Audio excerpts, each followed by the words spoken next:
When is a napkin holder more than just a napkin holder? When it's made with love, of course, and also when it's made with birdseye maple and live edge. The Wood Whisperer is sponsored by Typebond. Normally, I don't have a schedule that allows me to have presents done by Christmas, but sometimes I try, and in November, Nicole asked me to make her a nice flat horizontal napkin holder. First of all, let's just get this out of the way. I don't understand this. If they wanted us to use napkins, why did they invent sleeves? But that aside, she asked for it, and she got it in time for Christmas. This was able to make it under the tree, so I was excited about that. Let me show you some of the details. Now, Nicole's chief complaint about regular napkin holders, especially the vertical ones, is that when you take one napkin out and it's full, you often take more than one napkin for a ride. So she liked the idea of a horizontal one that allows us to just pull a single napkin out, and this little weighted top here, well, it's not weighted, but it's just its own weight, holds everything in place. And if you get a gust of wind or something in the kitchen or the dining room, it's not gonna blow your napkins away. The construction is fairly simple, just mitered corners, and it's really, the heavy lifting here is being done by the wood species itself. This birdseye maple is just absolutely gorgeous, and we got a little bit of a live edge that we can have fun with that works its way around the sides. Right? And of course, this guy pivots up and pivots back down to hold the napkins in place. Very simple to make. Let me show you how we did it. I've had this particular board for probably 10 years, waiting for something special to make with it. And what's more special than making something for the love of your life? So I plan out my cuts and head to the miter saw.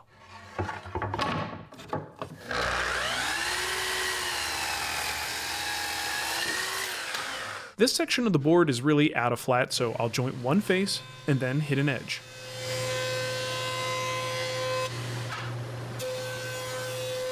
I'm cleaning up the live edge first since I don't want to remove any more from that edge than necessary. I could then put that edge against the table saw fence and rip the sides and the back of the napkin holder. At the planer, I'll bring that strip down to 3/8 of an inch. By the time I'm done, the flat part of the edge should be gone and we'll be left with only a sharp live edge. Back at the miter saw, I'll cut the sides and the back to length.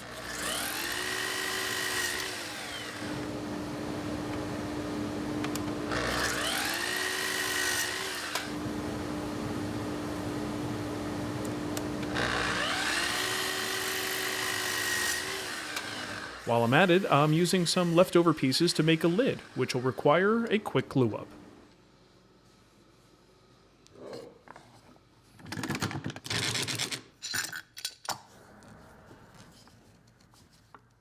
At the table saw, I can take a couple of passes to create the rabbet for the bottom panel.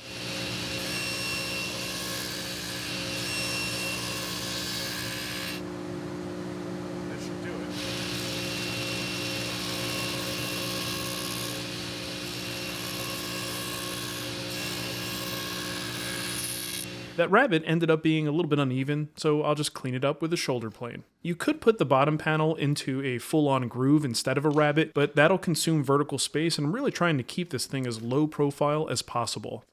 Alright, let's do some bevels. Now, for someone that really hates doing bevels, I sure find myself doing a lot of them lately. I first start by making a cut into my sacrificial fence. That gives me something to visually index my pieces to. And because these pieces are quite small and I like the way that my fingers look at full length, I'm using a stop as well as a small hold down extension with sandpaper on the face for extra grip. As you can see, my regular hold down doesn't reach, and this setup essentially makes the cut a safe one-handed operation.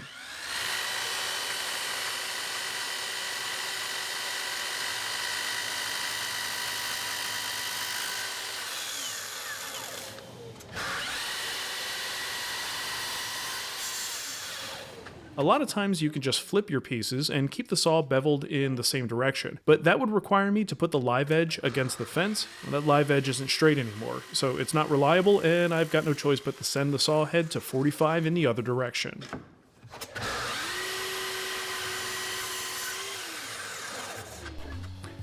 Hi there. I know you're kind of in the middle of watching a video and stuff, but I wanted to tell you about a new course that we're going to have in the Wood Whisperer Guild, and this one is taught by me.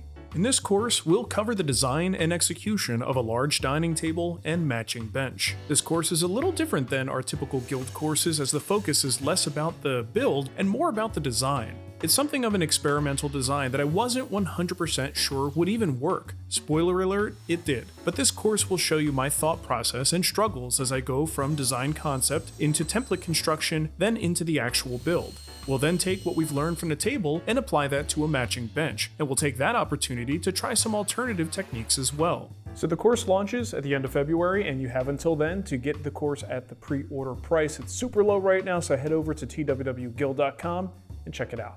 Now I'm going to measure and cut the bottom panel. I just get the measurements from the workpieces themselves, and since the panel will never be seen, I'll just use regular maple. Now you might be wondering about gluing a solid panel into what is essentially a lockdown frame, which is something I repeatedly tell people not to do simply because it won't allow the panel to expand and contract. But there are two things working in my favor here. One is the size of the piece. It's not very big, and we can often break the wood movement rules in small projects. Two, this bottom panel is quarter sawn. Quarter sawn wood is generally more stable and doesn't expand as much across the grain as standard flat sawn wood. So while I'm assuming at least some risk with this design, it's a pretty safe bet that it'll be stable if kept in a conditioned space like my kitchen. If it's ever a problem, I know the guy who made it and I can submit a strongly worded Yelp review. With the sides and back taped together, I can test the fit of the bottom, and that's looking pretty decent. I just need to make sure the bottom doesn't prevent the joints from closing.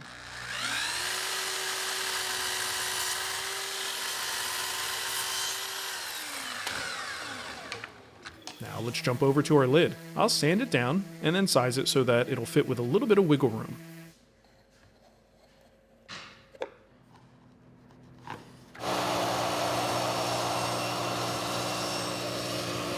At the drill press, I'll drill for some 1/8 inch metal dowels or pins.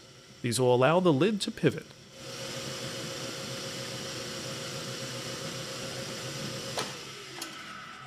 Locating the holes in the sides is pretty crucial, since the lid needs to be able to rotate freely. Mock-ups are great for something like this, but YOLO, I guess? Are the kids still saying that? Groovy. Once laid out, I can then drill the holes.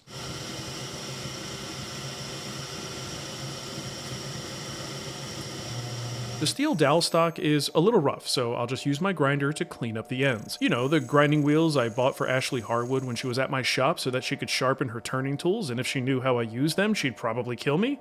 Yeah, those grinding wheels. Hello? Hello? Jay, go get the shop phone, please. Now I can cut the shape into the sides. Nothing too fancy, just a taper downwards that will allow the napkins to be pulled out easily from the front or the corners. Those are cut at the bandsaw and then smooth with the disc sander.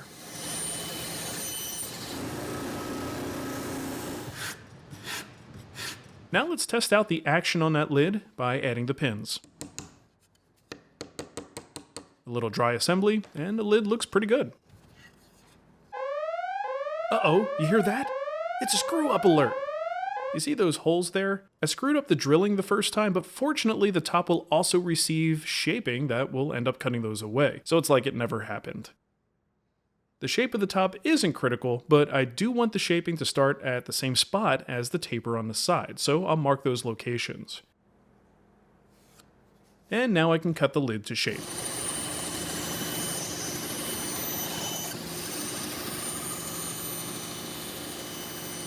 Everything then gets a nice final sanding and finessing before the glue up.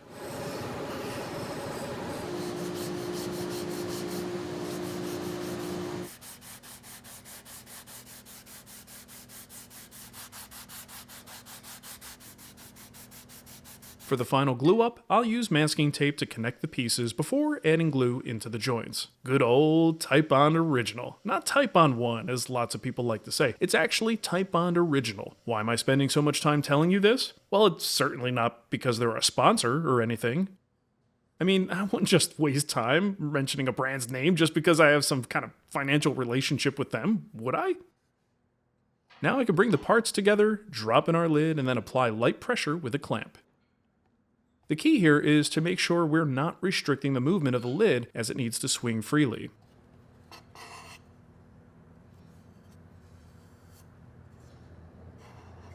Once the glue is dry, I'll give everything a little once over, including smoothing the live edge a bit and dulling the sharp line on the top. Should someone cut themselves on that sharp edge in the future, at least there's a napkin nearby.